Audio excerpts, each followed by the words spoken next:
Maps I find weird. This map of the world, according to Anaximander, from 610 BC, he is considered one of the founders of geography. So basically, the Mediterranean's somewhat accurate, and everything else, he's just kind of winging it. Hang on, he's considered one of the founders of geography, and he's forgot to shove in the Americas? What's that? America wasn't discovered yet? Fair enough. Population of the UK split into 4 equal quarters. Okay, that's very interesting. So it's obviously just showing how populated the south is. I think London's included in the green. We've got 17 million in each. I live in the yellow bit. It's always mental when you remember how much of the UK population just lives in England. So it's 53 million in England, and then 3 million Wales, 1.8 million Northern Ireland, and just 5 million Scotland as well. Castles of the British and Irish seas. Oh, enhance.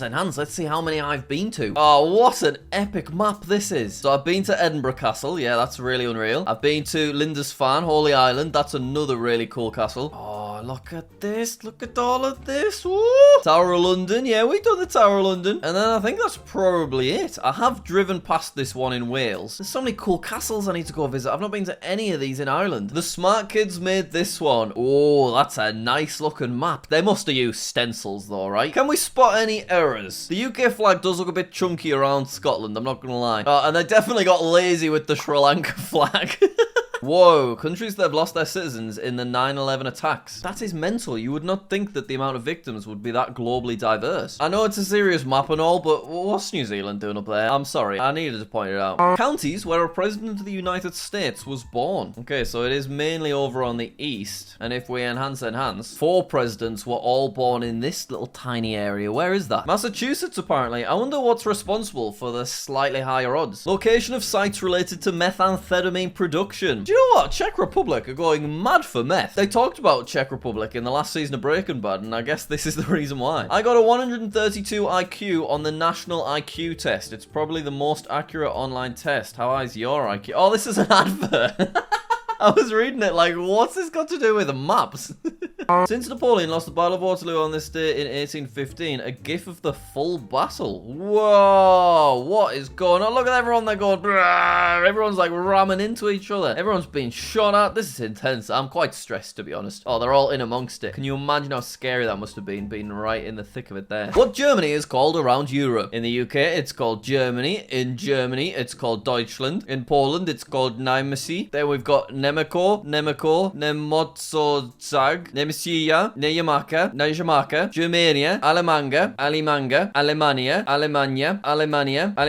Alemania, and up in Scandinavia, Tyskland. Oh, and then the historical origins are color coordinated because you can see the regional patterns. Oh, that's delightful. The most common last name in every country. Right, well, I know that the UK and the US is both Smith, but I don't know many others. Oh, Canada's Smith as well, and yeah, UK is Smith. Ireland's Murphy. Interesting. Jensen for Denmark. De Jong in Netherlands. Muller, Germany. Martin, France. Garcia for Spain. Garcia for Andorra. Is it Garcia for... No, Hernandez for Mexico. Lopez for Guatemala. This is so interesting. Oh, Gonzalez. Rodriguez Garcia again. Da Silva. Gonzalez. Gonzalez back-to-back. Gonzalez triple. Alright, slide into Africa and... Oh, so much more variation. Johannes Piri Moyo Nkurunzia. Whoa, Madagascar's most common last name is Rokotomalala. This is incredible. Alright, head into Asia. Oh, Wang for China. Ivanova. Kim for Kazakhstan. Kim for Uzbekistan as well. This is very interesting. What about Australia then? Smith again. Smith's all over. And New Zealand. The big 5 world regions. So this is the 5 biggest religions. I'm assuming red's Christianity. Yeah, Christianity really took over. Islam's got a big chunk of Northern Africa and the Middle East. Hinduism still going strong in India. Buddhism takes over a lot of China and these parts of Asia. And then Judaism is still on there. Where's Judaism? Oh, it's right there in Israel, isn't it? It should be the big 4, really. Let's be honest. The triple border. This is not a map. What's this doing here? This is a photograph. But yeah, it is really cool to see the borders of Brazil, Paraguay, and Argentina. Just this little river. I want to go. I want to go to a country border. I think the only country border I've ever gone through is Scotland to England. And that's just boring. I was wearing a towel that was patterned to look like a kilt. I was about 9 years old at the time. I had a great time on the day, but I want to go to this one. Private jets are 5 to 14 times more polluting than commercial planes per passenger and 50 times more polluting than trains. And here we can see that the UK is responsible for a lot of pollution, as is Germany. It is a shame how common private jets are, isn't it? Like, I understand that certain high-profile people need security, and from that respect, it maybe makes more sense. But surely there's a balance. Couldn't you still just have, like, luxury private rooms? So then you can have, like, 10 different groups on a posh plane instead of just one. Share of the world's population in each equatorial and meridional quadrant. I do not know what meridional means. But once again, it just shows how incredibly populated Asia is. 73% of the population in this 25% compared to 9, 5, and 13 elsewhere. Brazilian passport strength. Okay, this is interesting. So Brazilians do not need a visa to visit any of Europe or any of South America. That's pretty cool. But for everywhere else, you need to either apply for one or provide one when you get there. Influence of Arabic on different languages. Europe. So 900 words in English derived from Arabic, which is pretty high. 700 in French, 1,000 Portuguese, 4,000 Spanish, just 100 in Greek, and then of course 6,400 in Turkish. That makes sense. The Japanese Empire at its height. So back in early 1940s, they occupied South and North Korea, a bunch of China, so much of Indonesia, Malaysia, Thailand, even Burma. Cats or dogs in Europe? That's interesting. See, I mean, I like both, of course, but if I had to choose one as a pet, I would choose dogs. Generally, you can have a stronger bond with a dog, but interestingly, it looks like slightly more countries pick cats. But I like both, I reiterate. Jewish population in Europe, 1933. Okay, this is probably going to be sad. Jewish population in 2015. So is this literally because of World War II? Was the population just never able to recover to what it previously was? What parts of Europe are taller than Muleong, Denmark's highest peak? A lot of Europe. That just shows how low down Denmark is. And it also shows that kind of these lower Mediterranean countries must have an average higher surface level, which I never knew before. I guess that makes sense with them being ocean around. Does that make sense? I don't know. What percentage of Europeans trust the news? Oh, so in the UK it's down to 34% now, which, yeah, it makes sense. There's so much that happens in the world that the news choose not to show, and so many stories that they do show can be definitely seen and perceived in a totally different narrative to the way that they're implying. It's interesting that Republic of Ireland have more faith in the news than the UK. I also wonder why Finland's is so much higher than everywhere else, but I mean, it's pretty depressing, that, isn't it? That generally speaking, almost every country on here, half of the people just don't trust the news anymore. Funny and oddly named towns and villages in countries of the Americas. Okay, enhance, enhance. So let's pick out some interesting ones in Canada and the US. We've got Stoner, Moose Jaw, St. Louis to haha with exclamation points, Dildo, Balls Creek, Intercourse. Imagine living in Intercourse. Percent of people in select countries who are proud of their country's empire think their empire made their colonies better off and would like their country to have an empire. So they're pretty low generally, which is good. Apart from in the Netherlands, 50% of people seems a bit dodgy. Percent of people thinking former colonies are better off because they were colonized. See, I would answer yes to that one. I'm not saying I'm proud of the British Empire at all, but the UK is undeniably financially in a stronger position because of the control that it previously had. So I would actually say that these numbers should be higher for that one, but maybe I'm misunderstanding something. Percent of people wanting their country to have an empire is generally pretty low, but still, that is a concerning number of people, you know, that's like 1 in 5 people you'd walk past in the street. Unless it's a different kind of empire to the ones full of slaves, it is concerning that anyone would want that. Oh, an animated map showing NO2 pollution in the Mediterranean, clearly showing the shipping routes that crisscross the sea. Ah, interesting. Yeah, so it's basically following the paths that boats do, and therefore showing how much pollution boats cause, which is sad. Venomous animals worldwide and in the US. This is interesting. So it's famously known there's a lot of dangerous animals in Australia, so you can see that's over 50. It's in black. Same in India, which I didn't really know, and same for Brazil and Mexico. Europe and Canada don't have any scary venomous animals. That makes sense. But then generally everywhere else has something a little bit dodgy. It's interesting seeing islands like Madagascar and New Zealand that are near dangerous spots, but because they're islands, nothing big and scary ever evolved there. I wonder why Chile doesn't have anything. Is it just because of the climate? Is it just not that inhabitable for like little scary lizards and snakes and stuff? I don't know. If 100 people lived in Asia, where would they live? Okay, so there would be 30 people living in India and China, and then just one person living in all of Russia. Okay, and then just kind of 1 to 5 for everywhere else. China and India, a lot of people. Percentage of African areas that are covered in forests. forests. Okay, this looks very cool. That is a pretty epic looking map. So not all of the gaps are because of deforestation. Like, this is the Sahara Desert, so there's never gonna be a big forest there. But yeah, what an amazing area of Africa this must be. The wildlife must be incredible. 200 million years ago, Ireland and Scotland were part of the same range as the Alpatchian Mountains, where, funnily enough, the majority of Scottish and Irish immigrants settled in America. So yeah, when the continents were in a different spot and they were all kind of merged together a bit more, the same mountain range that Scotland went through connected to America, which is so crazy to think about. And let's end off on this triple border, which I've never seen before. Germany, Netherlands, and Belgium just sharing this little monument together. How nice. And they've got flags and everything. There is a bit of litter though, so that's a shame. Anyway, thank you very much for watching. Hopefully you did enjoy. Please do subscribe to this JackSucksAtGeography channel if you do not mind. That would be very nice. It's free as well and stuff. Alright, thanks. I'll see you later.